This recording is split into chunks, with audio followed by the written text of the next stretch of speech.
Hello guys, today I will be showing you How to hide notifications on Android lock screen.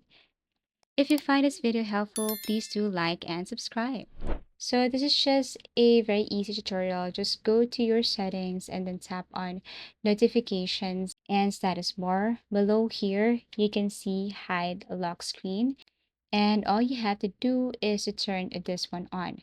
So if you want a specific application, like if you tap notification on lock screen, and if you want to choose don't show any notification to hide all completely, just toggle this one on.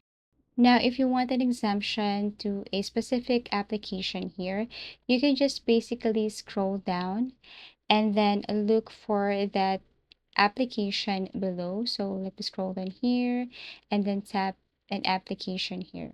So let's just say this application booking.com, but actually everything is up to you. So let me try this to booking.com, and I just turn on or toggle on this notification right here. So basically it's an exemption.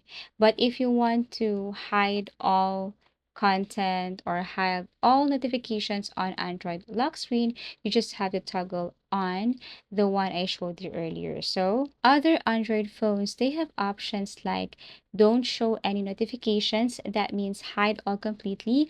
They also have this show sensitive content only when unlocked.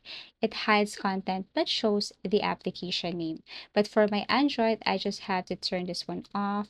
It will hide all notifications on my Android lock screen. Thank you for watching and see you again in our next video tutorials.